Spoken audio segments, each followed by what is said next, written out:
The morning of Allison's wedding was supposed to be the most beautiful day of her life. She had told herself that 100 times. Whispered it into the mirror while her best friend, Camille, pinned the last silk button at the back of her dress. Repeated it like a prayer while the florist arranged white peonies along the stone staircase of the Hartwell estate, a venue so grand it felt borrowed from another century. She had even managed to believe it, for about 40 minutes, before the trembling started. Not the nervous kind of trembling. Not the butterflies before the altar kind. Something older. Something that lived in the marrow of her and never quite went away, no matter how many years she spent building a life that looked nothing like the one she had started with. Allison was 27 years old.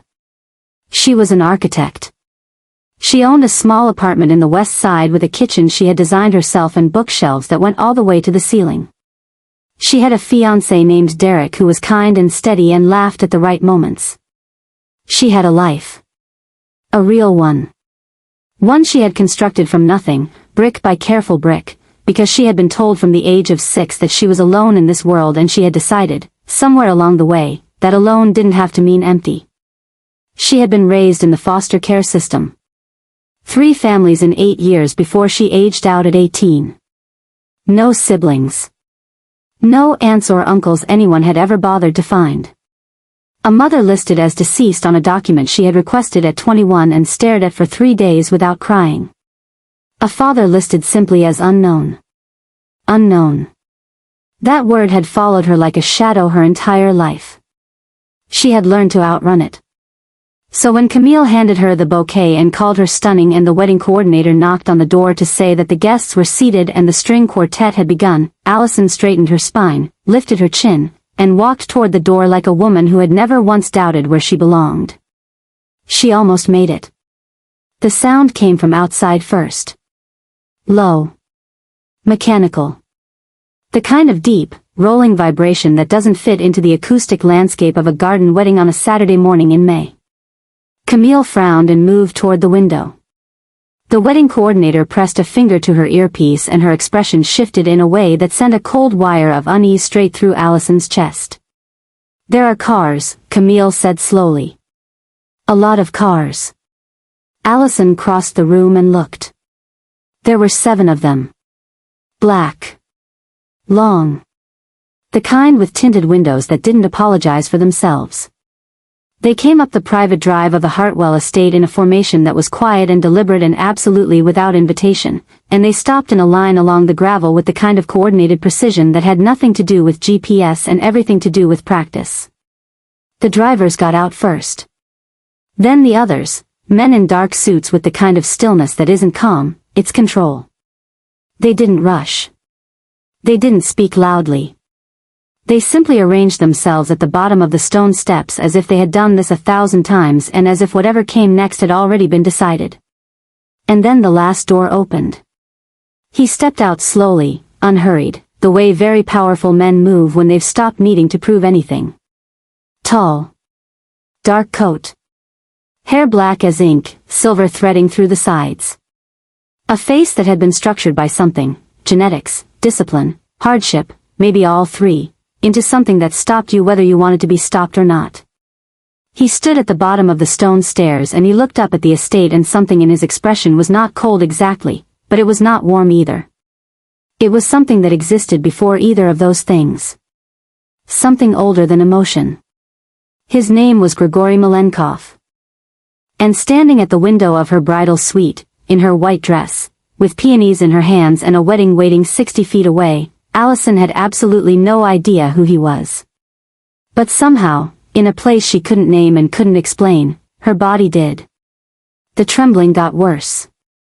It took 12 minutes for Gregori Malenkov to be escorted from the stone steps to the main hall of the Hartwell estate, and in those 12 minutes, the wedding stopped. Not officially. Not yet. But the string quartet had gone quiet in that uncertain way musicians do when no one has told them what's happening but something clearly is. The guests, Derek's family and colleagues and a handful of Allison's closest friends, had begun to murmur. Derek himself had appeared in the doorway of the main hall with his groomsmen behind him, and his face held the particular expression of a man who is trying very hard to be reasonable about something that is not reasonable. Allison stood at the top of the stairs and watched Gregori Malenkov enter the estate below her. He looked up immediately, as if he had known exactly where she would be standing.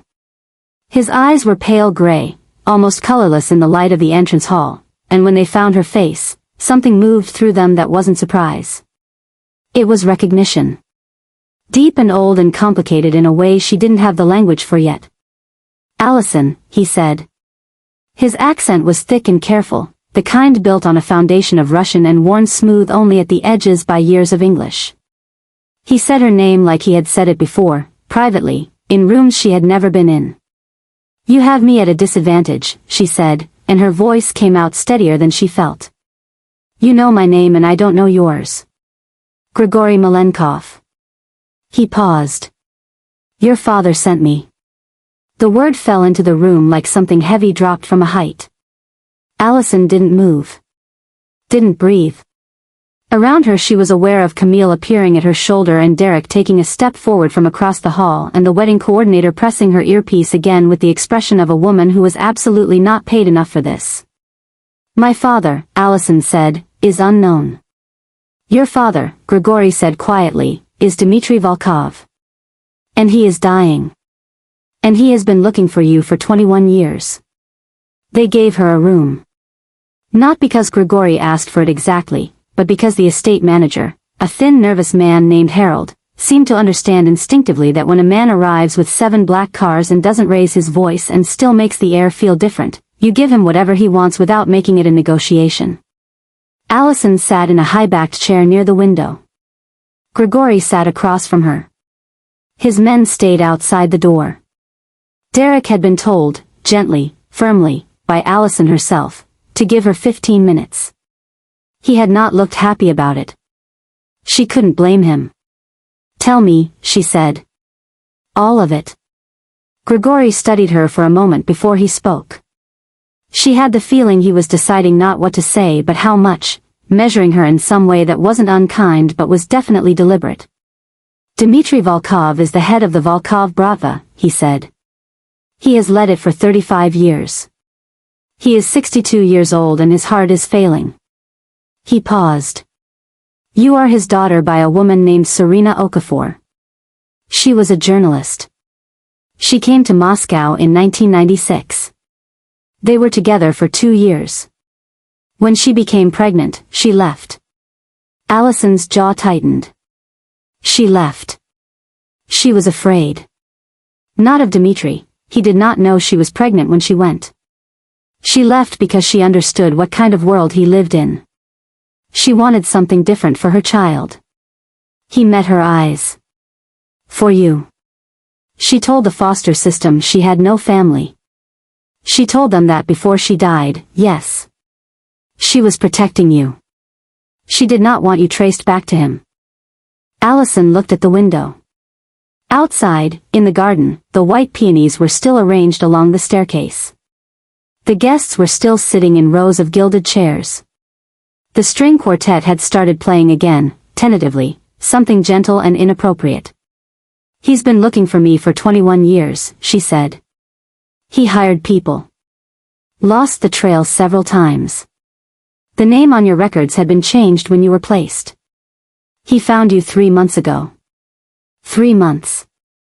Something cold moved through her. He waited until my wedding day." Gregori's expression shifted, almost imperceptibly. He wanted to come himself. He could not travel.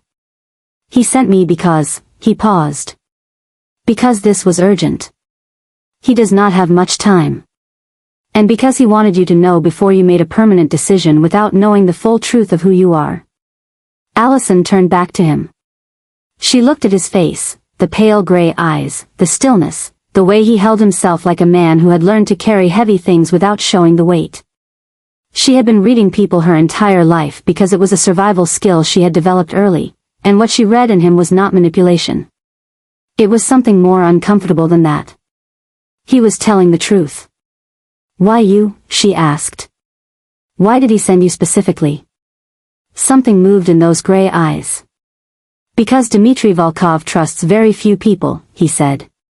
"And I am one of them." "Are you his lieutenant?" A brief pause. I lead my own organization. We are allies. Old ones. He held her gaze. I came because he asked me to. And because I wanted to make sure it was done with care. With care, she repeated. You brought 7 cars. I brought security. This was a sensitive situation. I did not know how it would be received. How did you think it would be received? He was quiet for a moment. I thought you might run. She laughed. It came out short and a little raw. I'm in a wedding dress. You wouldn't be the first person to run in one.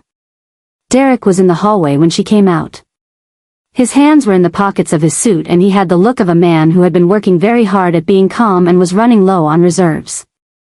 Allison, he said. What's happening? Who are these people? She looked at him. Dear Derek, with his even temper and his steady hands and his love that was real and uncomplicated and everything she had spent her adult life believing she wanted.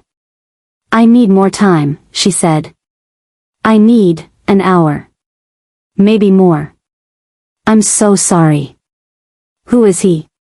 She hesitated.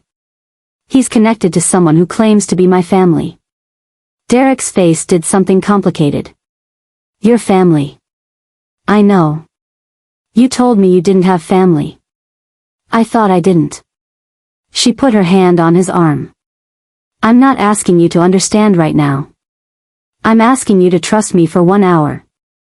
He looked at her for a long moment. Then he nodded, once, tightly, and walked back toward the ceremony room. She watched him go and felt a particular kind of sadness that wasn't guilt exactly but was adjacent to it. She went back into the room. Gregori was standing near the window when she returned. He had removed his coat and she saw the breadth of his shoulders, the way he stood, not restless, never restless, but with a kind of coiled attention that suggested he was always slightly more alert than he looked. Your fiancé, he said. He seems like a reasonable man. He is. Do you love him? She stopped. The question was blunt and landed without ceremony. She looked at him. That's a strange thing to ask. It's a relevant thing to ask. His voice was level. You are being told something today that changes your understanding of your own life. That kind of information affects decisions. I am simply trying to understand where you are standing. I'm standing in my wedding dress in a borrowed room being told my dead mother lied to protect me from a dying Russian crime lord who is apparently my father, she said. Where do you think I'm standing? His mouth did something, not quite a smile, but something that came from the same direction. I think you're standing on very uncertain ground, he said. And I think you're handling it better than most people would. Don't compliment me right now. All right. She sat back down. He remained standing, which she somehow appreciated. It felt less like a confrontation that way and more like a conversation, the kind where both people are trying to find the same truth from different angles. Tell me about him, she said. Not the organization. Him. Gregori considered this. He is not a simple man. No man in his position is. He has done things. He stopped briefly. He has done what his world required of him. But he is also a man who kept every photograph ever taken of Serena Okafor. Who learned English late in life because he discovered she had been writing her notes in English when they were together and he wanted to understand what she had been thinking. He looked at Allison directly. He is a man who has been carrying the absence of you for 21 years and it has not made him smaller. It has made him quieter. Allison said nothing for a long time. Does he know what I look like? She finally asked. He has a photograph. From social media. He showed it to me before I left. Gregori's voice was careful. He said you have her eyes. The thing that happened in Allison's chest then was not something she had words for. It was the particular pain of being seen by someone who wasn't there, the ache of a connection that existed before you had any say in it. She pressed her fingers briefly to her collarbone, just to feel something solid. I need to think, she said. Of course. Will you stay? In case I have more questions? He looked at her steadily. I'm not going anywhere. She walked in the garden for 20 minutes. The wedding guests had been told there was a delay, some vague announcement about a family matter, which was technically true in a way that would have been funny under different circumstances. The peonies were starting to turn their faces toward the sun. The chairs sat in their patient rows. Allison walked among the roses in a section of the garden that was away from the guests, and she thought about her mother. Serena Okafor. A name she had known for 6 years, since the document request. A woman who had existed as a fact, a date, a cause of death, pulmonary embolism, 2005, Allison had been 10, but not as a story. Not as a person with choices and fear and a love affair in Moscow and a secret she carried until the end. She had not told anyone about the man she had loved. She had not listed him. She had changed her daughter's name in the system. She had died and taken it all with her, and the only reason any of it had survived was because somewhere in Russia, a man named Dmitri Volkov had hired investigators for 21 years and refused to let the search end. Allison stood in the garden and felt the full weight of the word orphan, the word that had defined her, shaped her, been applied to her like a stamp, and felt it begin to mean something different. Not the absence of family. The concealment of it. A deliberate act of protection by a woman who had been afraid, and who had loved her enough to disappear. She thought about what she was walking back into. She thought about the wedding. About Derek. About the life she had built. And she thought about Gregori Malenkov standing at the window with his gray eyes and his careful voice, telling her about a man who had learned a language for the ghost of a woman he had loved. She went back inside. He was where she had left him. Of course he was. I want to speak to him, she said. Dmitri. I want a call. I can arrange that. Now. Before anything else.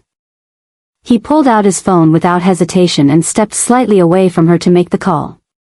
She watched him speak in Russian, low, rapid, with an authority that clearly didn't require volume, and then he turned back and handed her the phone. She pressed it to her ear. Hello, said a voice on the other end. It was rough. Tired. The English was heavily accented and careful, every word placed with the deliberateness of someone for whom the language was still slightly foreign. Allison. She closed her eyes. Yes. A long silence. Not awkward, waited. The kind of silence that holds too much to fill quickly. You look like her, he said finally. I have seen the photograph. You look, very much like her. Her throat tightened. I've been told that. She was, he stopped. Started again. She was extraordinary. You should know that. Whatever she told you, or did not tell you, she was extraordinary. She didn't tell me anything, Allison said. She died when I was 10. Another silence. Longer. I did not know, he said. For a long time, I did not know. I thought she was alive somewhere, with you. I thought, his voice became something rougher. I thought she had simply chosen a different life. It was only later that I learned. And you kept looking for me. Yes. Why? The answer came without hesitation. Because you are mine. He said it quietly, without aggression or possession. Simply as a fact.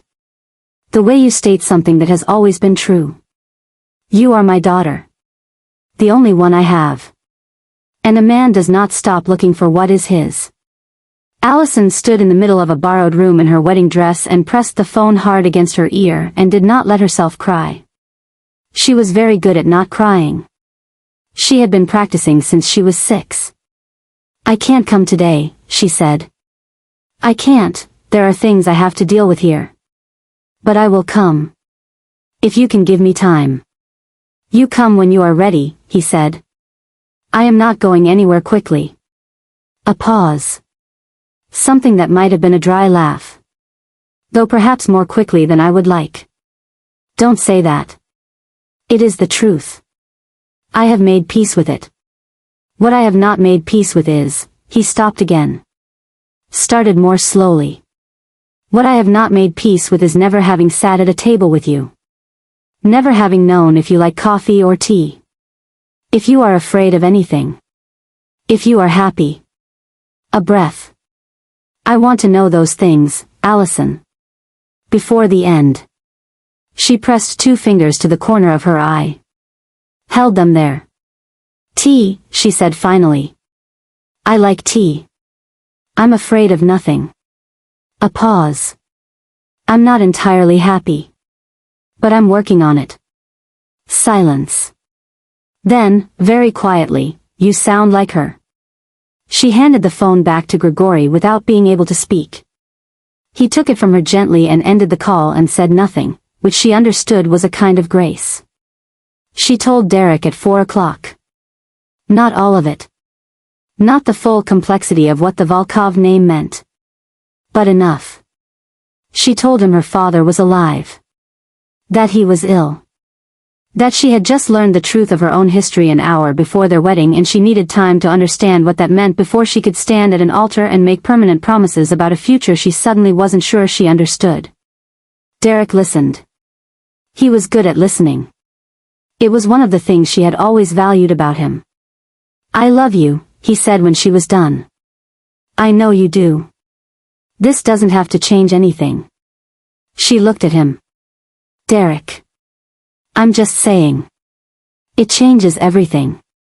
Her voice was gentle. Not because of you. Not because of us. But because I spent my entire life believing a specific story about who I was and where I came from, and that story was wrong. I need to understand what the real one is before I can make promises that last a lifetime. He was quiet for a moment. Are you saying you don't want to get married? I'm saying I don't want to get married today.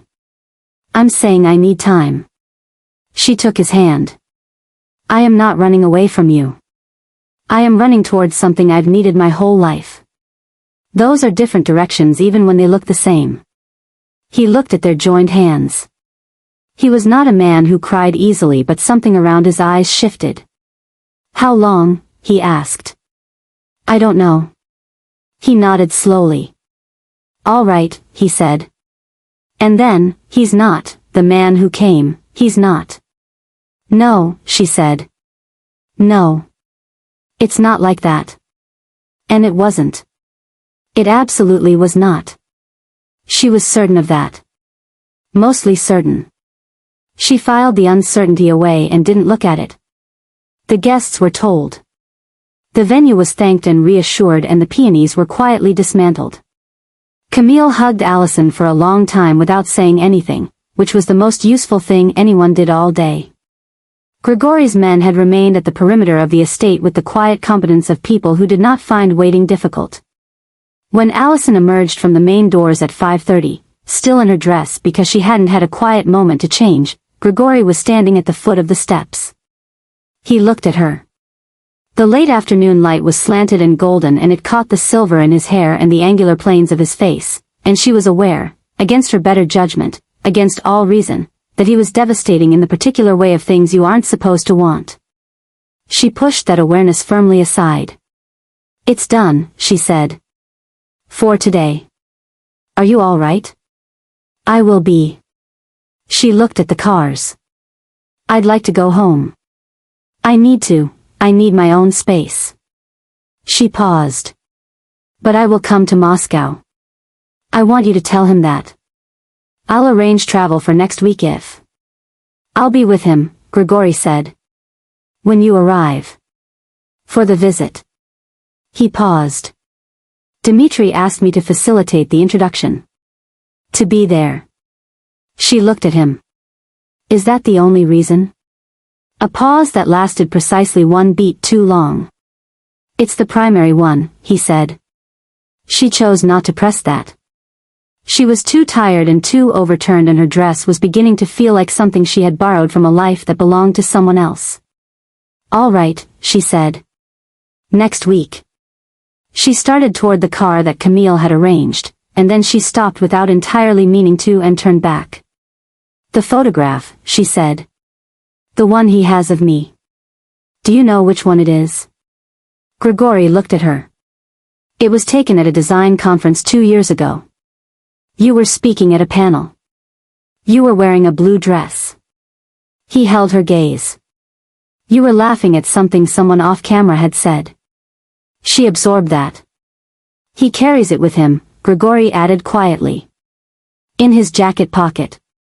She turned and walked to the car before her face could do what it wanted to do. Moscow arrived gray and cold and enormous. Allison stood at the window of the hotel Gregori had arranged, not a chain hotel, a private residence converted into something between a home and a fortress, all dark wood and high ceilings and art that looked original, and watched the city move below her and felt the particular vertigo of being somewhere that should be foreign but that somehow carried the echo of something familiar. She had done her research in the week between the wedding and now. Not all of it was comfortable reading. Dmitri Volkov was not a man whose history was available on Wikipedia, but certain names appeared in certain circles, and she had found enough to understand the architecture of what she was walking into. The Volkov Bratva was old, 3 decades of infrastructure, of influence, of the kind of power that moves through cities like water moves through stone, quietly, persistently, shaping everything it touches. There had been legal troubles over the years. Investigations that went nowhere. A civil trial in 2009 that collapsed. The organization was not openly violent in the way of tabloid crime stories, but it was not innocent either, and she was not naive enough to pretend otherwise. And Gregori Malenkov. His own name appeared in different places. Younger. More recent. An organization with its roots in St. Petersburg that had allied itself with the Volkov network 8 years ago under circumstances that were not entirely clear. He was described in the few available mentions as methodical, private, and extremely effective. No photographs in any of the articles she found. She understood, then, something about the 7 black cars at the wedding. About the precision of the approach. This was not a man who dealt in uncertainty. He had assessed the situation in advance and controlled its variables as much as possible, and she had been one of those variables, and the fact that she had not behaved entirely predictably was probably the most genuinely surprising thing that had happened to him in a long time. There was a knock at the door at 7 in the evening. Gregori. He was dressed differently here, darker, more of himself somehow, as if the wedding had required a certain restraint that Moscow didn't. He looked at her and she looked at him and they stood in the doorway with the quiet between them doing more work than either of them was willing to acknowledge. He's ready when you are, Gregori said. There's no pressure on the timing. I'm ready now. Are you hungry? We could eat first. Now, she said. Before I think about it too much. Something passed through his eyes. Not quite a smile. Something warmer than that. Dmitri Volkov was smaller than she had imagined.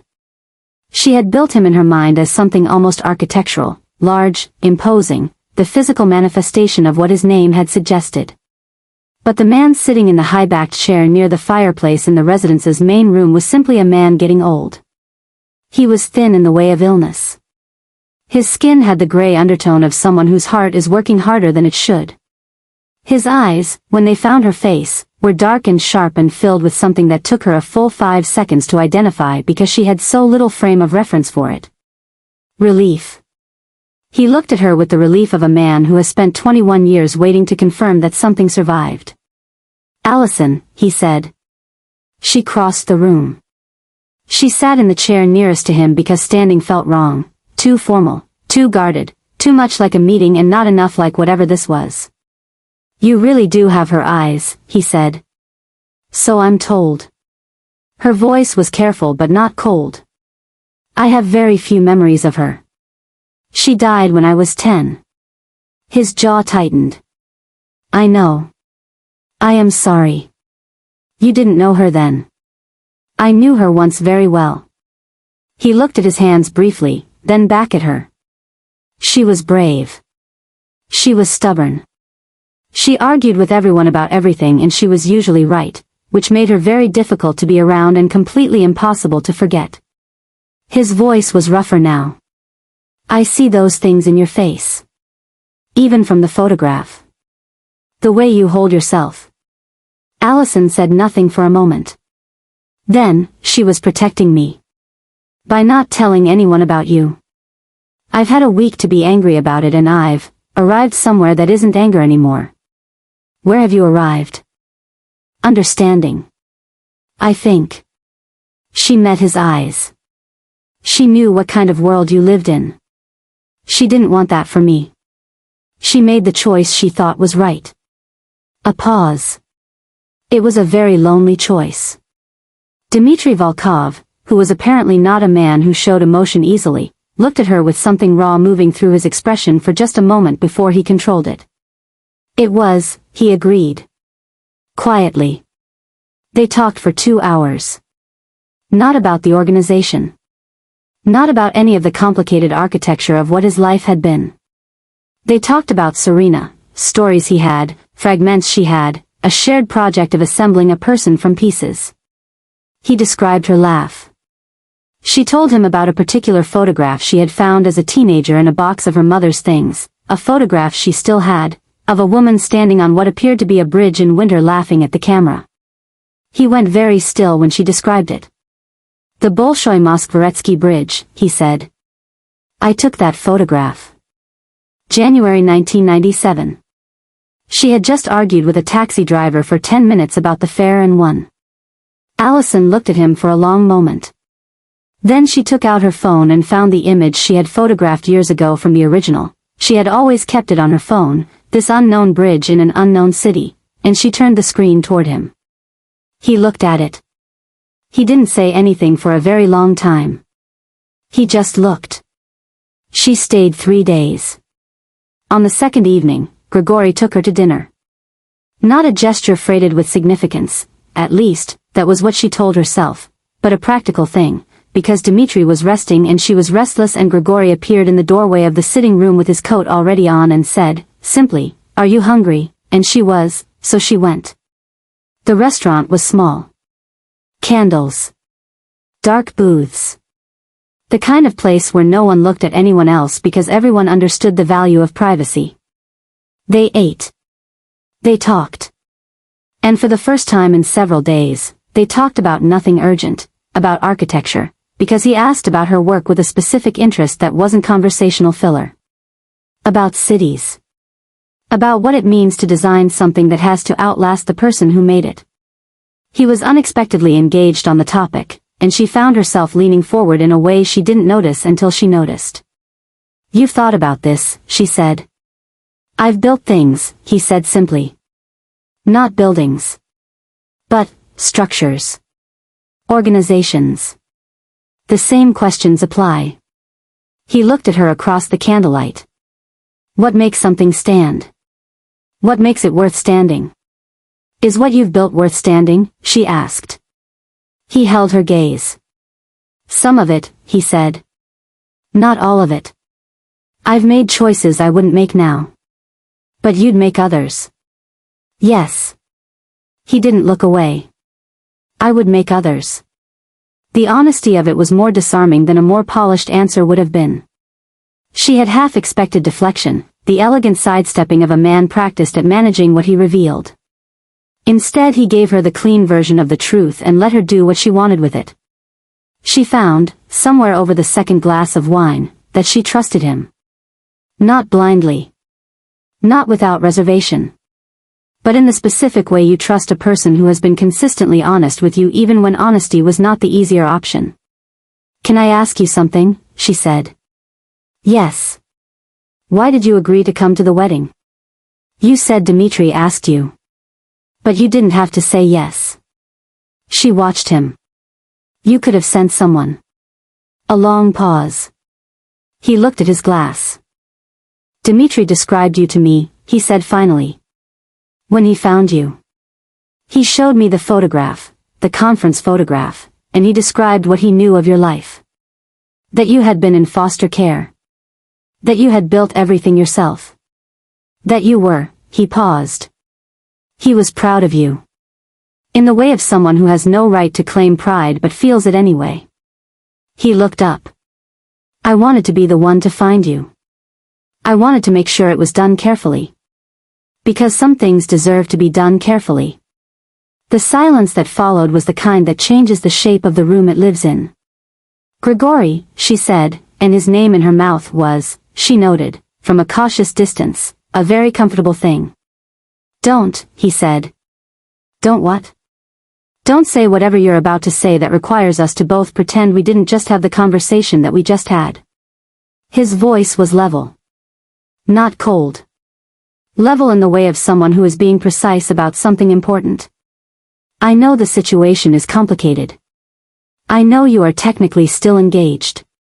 I know you came here because of your father and not because of me. I'm not asking for anything. But, she said softly. He looked at her directly. But I would like you to know that the conversation I just had at this table is not a conversation I have had before.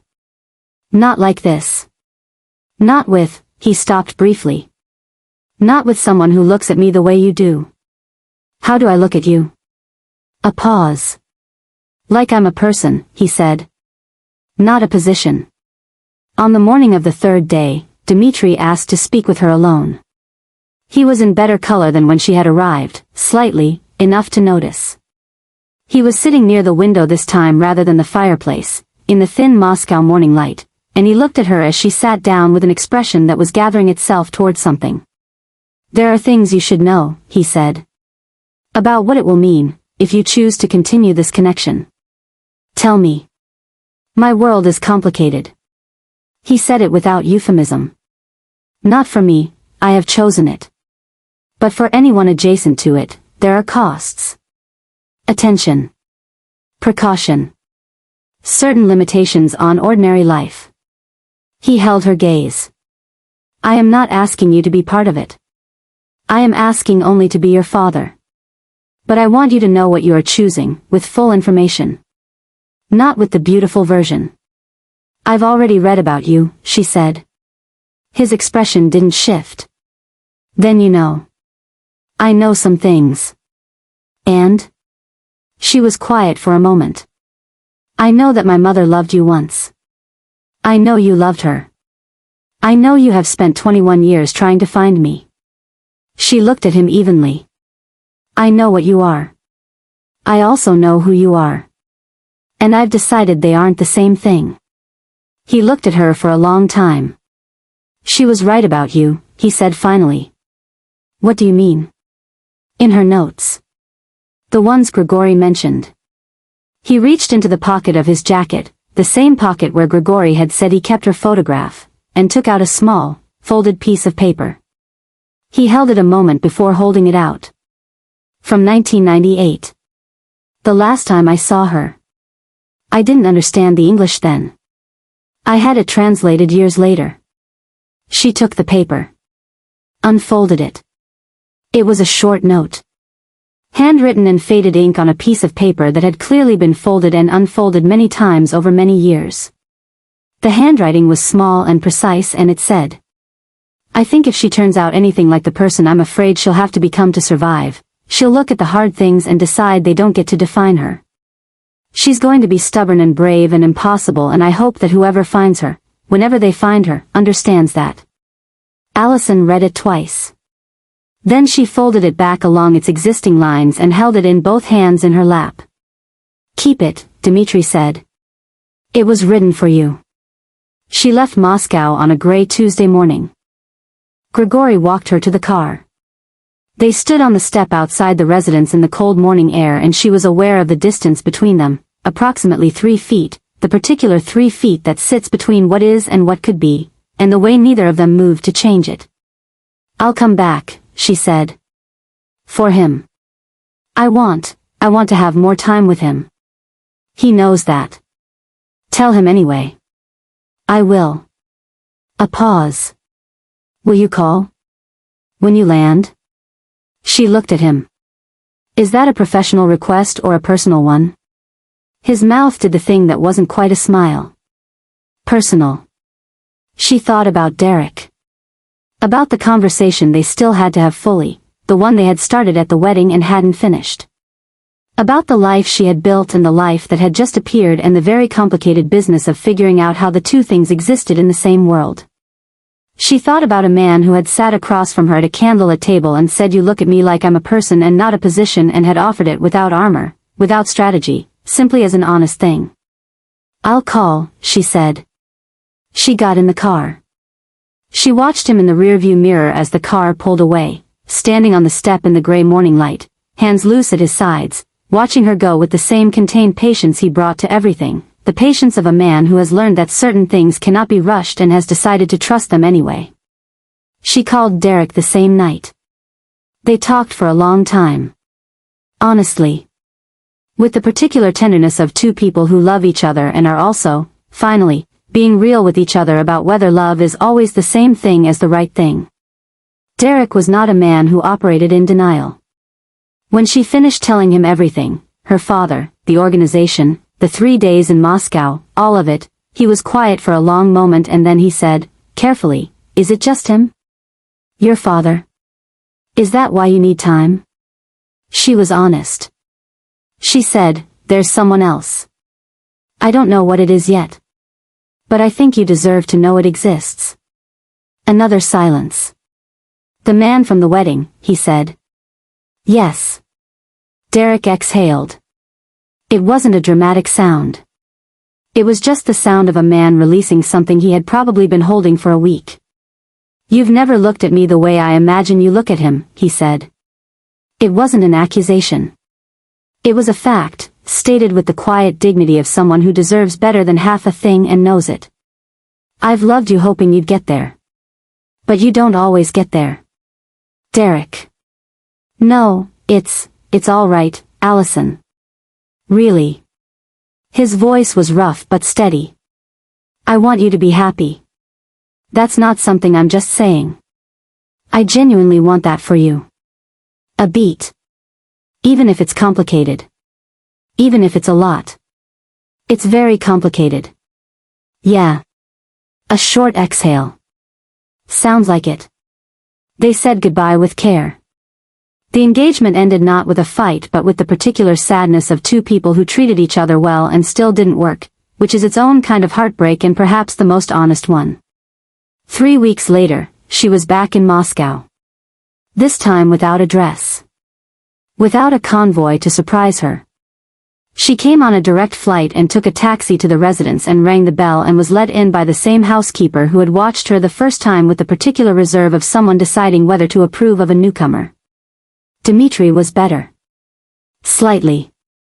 Enough that he was sitting at the dining table with papers in front of him and reading glasses on, and when he saw her, he removed them and something broke open in his face in the way of something that has been held carefully for too long. She sat across from him and they drank tea. She had specifically told him she liked tea and he had remembered. She noticed the specific kind, a Georgian blend he had clearly researched, and they talked for 3 hours. About her work. About his past. About Serena. About what it meant to rebuild a story with only half the pieces and whether it was still the real thing. She thought it was.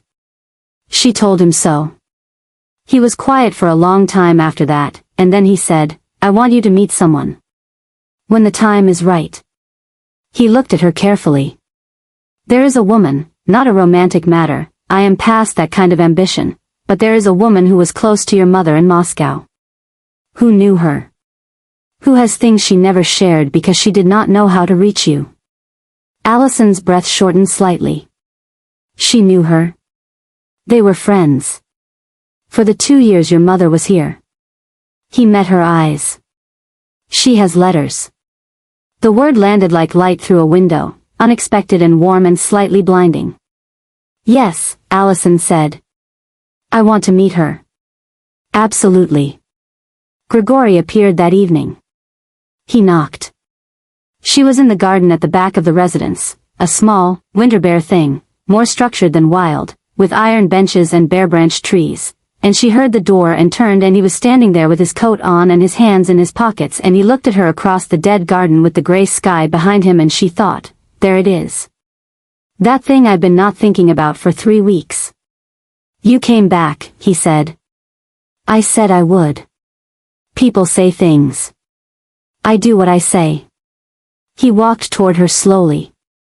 Stopped a few feet away. Close enough that she could see the careful way he was holding himself, not tense, but deliberate, like a man choosing each word before he says it. "How are you?" he asked. "Better."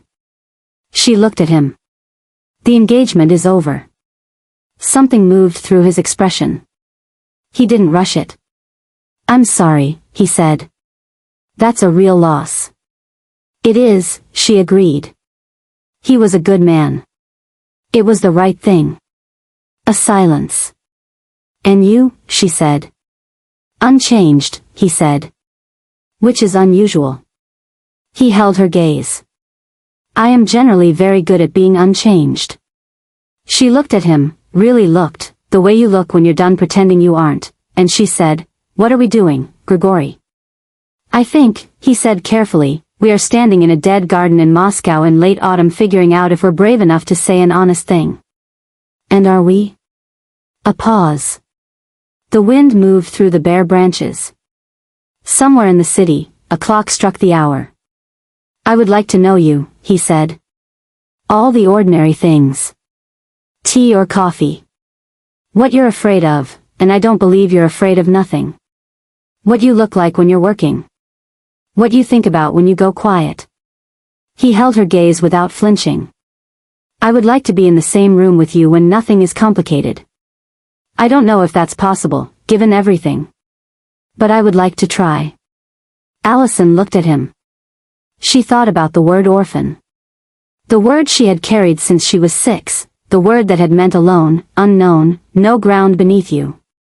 She thought about a photograph on a winter bridge and a note folded so many times the creases had become permanent. She thought about a man who had kept looking for 21 years and a city that had turned out to be part of her story before she ever arrived in it.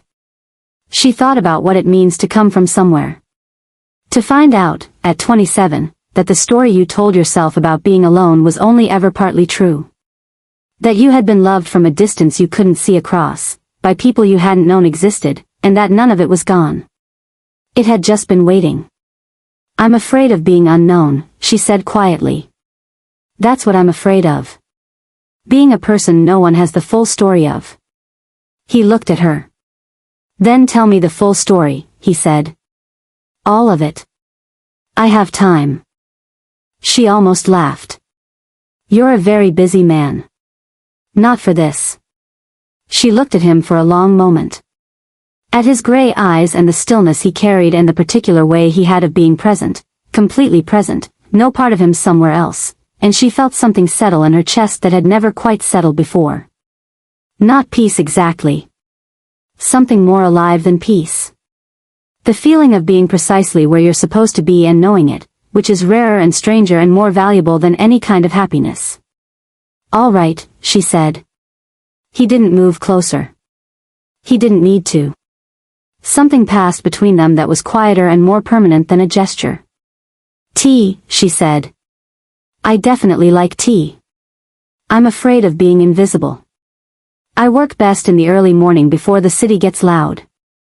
I think too much when I go quiet, that's not mystery, it's just volume. She looked at him. Your turn.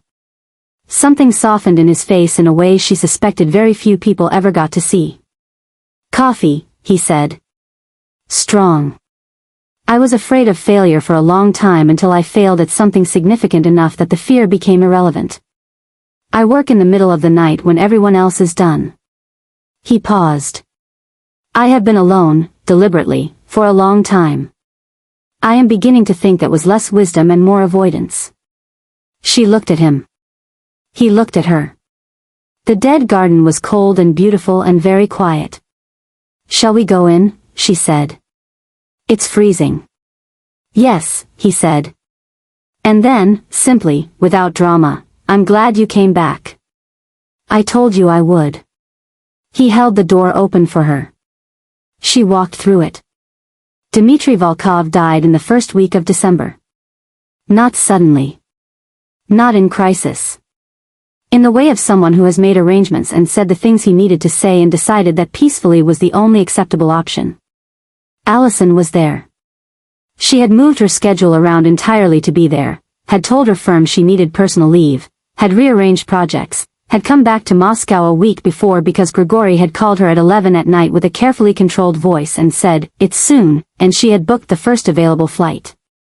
She sat with him the last afternoon. Just the two of them. She held his hand, a thing that had seemed impossible 4 months ago and was now entirely natural, and they talked very little and it was enough. More than enough. It was, she thought later, the most complete afternoon she had ever spent with another person, because it required nothing and contained everything. He died that evening. Quietly. She cried for the first time in years. In Gregori's car, on the way back to the residence, with Moscow moving past the windows in the cold blue dark. Not for what she had lost, they had had so little time for that to fully accumulate, but for what had been recovered and then not kept long enough. For a man who had carried her photograph in his jacket pocket for years. For a story that had needed 21 years to find its way home. Gregori said nothing. He sat beside her in the car and let her cry without offering to fix it, which was the most useful thing he could have done, and eventually she stopped and he handed her something wordlessly, a folded handkerchief, actual cotton, the kind no one carried anymore, and she pressed it to her eyes and looked out at the city that was half hers in ways she was still learning to claim. He was proud of you, Gregori said eventually. Not because of anything you did. Just because of how you are. A pause. He told me that the week before he died. That he wished he'd had more time but that the time he had was more than he had earned. She turned to look at him. More than he'd earned, she repeated. His words. She looked at the handkerchief in her hands. She thought about that, about a man assessing his own debts honestly at the end. About the particular courage of that. About how she had come from him in ways that went deeper than blood. He earned some of it, she said quietly. Gregori looked at her. He kept looking, she said. 21 years. He earned some of it. Spring came to Moscow the following year with the particular forcefulness of northern springs, sudden, insistent, the city changing texture almost overnight, green forcing itself up through everything. Allison had an apartment by then. A real one, not a hotel, a place with high ceilings and a kitchen she had not designed but was beginning to make her own, in a building that had good bones and wonderful light in the mornings. She had opened a small practice with a Moscow architect she had met through a colleague, a woman named Irina who was sharp and funny and had very strong opinions about cantilevered structures. She flew back to New York once a month. She kept both cities. The woman with the letters, Natasha, her name was Natasha, 60 years old with silver hair and dark eyes that went very still when she first saw Allison's face, had given her 12 letters from Serena. Written in the months before she left Moscow. Allison had read them over 2 weeks, slowly, one at a time, in the early mornings before the city got loud. She had built her mother from them, piece by piece. Not the fact of her, the person. The woman who argued with taxi drivers and stood on bridges laughing and rode at night and was afraid and brave and had loved someone she couldn't keep and had protected the most important thing she had with the only tool she had available to her, silence. She was, Allison thought, exactly the woman Dmitri had described. Exactly the person the note had promised. She put the letters in the same box where she kept the photograph from the bridge. Gregori came on a Thursday evening in late April, the way he often did, unannounced but not unexpected, because there was a rhythm to it now, an understanding built of months, of shared evenings and honest conversations and the gradual, careful dismantling of everything both of them had built to keep people at a manageable distance. He brought food. He usually brought food on Thursdays. It was a thing that had started as practical and become something else entirely. They ate at the kitchen table and she told him about a new project, a cultural center on the edge of the city, a commission she was excited about, and he listened with the full, exact attention that was his particular gift, asking questions that suggested he had actually been thinking about her work between their conversations. Afterward, standing in the kitchen washing up, she looked at him sideways and said, "Are we going to talk about it?" He looked at her. "About what specifically?" "About the fact that you come here every Thursday and you've met my colleague Irina and she has decided you're exactly what I need and has told me so twice. Irina has excellent judgment." Gregori. He set down the dish he was drying. He turned to face her fully. "What would you like to say?" She looked at him in the warm kitchen light, in the apartment she was making her own in the city that was half hers, and she thought about the word orphan one last time, held it, turned it over, examined what it meant now. It meant something different. It had always been the wrong word, applied to the wrong situation. She had not been without origin. She had been without information. And now she had it, incomplete, hard-won, paid for in ways that were unfair and also, somehow, exactly what had made her who she was, and it no longer had the power to define her. I would like to stop being careful, she said. With you. She met his eyes. I would like to just be here. With you. Without the qualifier of not yet, that's been sitting in the room with us for 8 months. He looked at her for a long moment. Are you certain? He asked. Not doubtfully, just with the same precision he brought to everything, the need to be sure of the ground before he put weight on it. I've been certain for a while, she said. I was waiting until the rest of my life caught up. He crossed the small kitchen.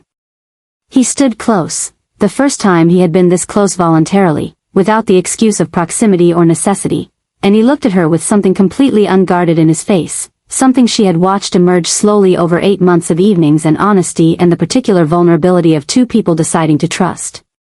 Then I'm here, he said quietly. Simply here. No qualifier. She looked up at him.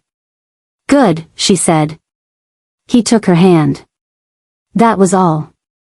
Just that, fingers finding fingers in the warmth of a kitchen on a Thursday evening in spring, the simplest gesture in the world and the most permanent, and Allison felt the last of the careful distance she had kept, with everyone, all her life, the orphan's specific armor, dissolve into something she did not need to name.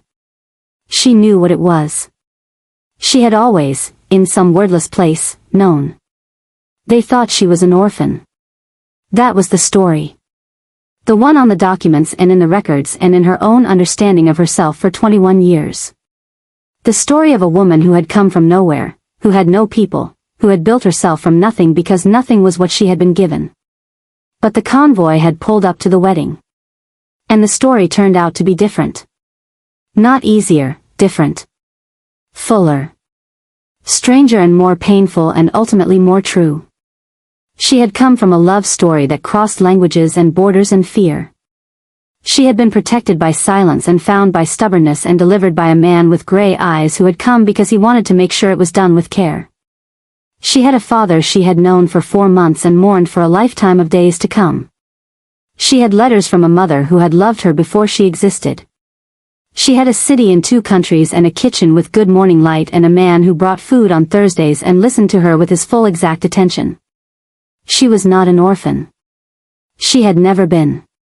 She had simply been, for a while, the person her mother was trying to protect, and she had survived it, as her mother had promised she would, and arrived exactly where she was supposed to be. And that, she thought, was more than enough. More, in fact, than most people ever find. Hi, my loves. Thank you for staying with me until the very end of this one. I know it was a long journey, but I hope it was the kind of long that you didn't notice until it was over. This story came from a question I kept sitting with. What is the most devastating thing to find out at the exact wrong moment? And I kept coming back to the idea of an orphan who isn't one. Because there's something about identity, the stories we build about ourselves when we don't have the full picture, that feels so deeply human to me. We fill in the blanks with what we can. We become who we have to be. And then sometimes the real story shows up with 7 black cars and a man with gray eyes, and everything you thought you knew has to be rebuilt from the ground up. Allison was always going to be someone who survived. That was never in question. What I wanted to figure out, while writing her, was whether surviving was going to be enough for her, or whether she was going to let herself actually arrive somewhere. I think she does. I think Gregori does too, in his quieter way. And Dmitri, I loved writing Dmitri. The photograph in the jacket pocket. The Georgian tea. The note in English he couldn't read until years later. He was complicated, and not entirely good, and he loved in the only ways he knew how, and I think that's a very human thing to be. If this story gave you anything, a feeling, a thought, a reason to sit still for a little while, then I'm grateful. That's all I ever want. Take care of yourselves, loves. Until next time.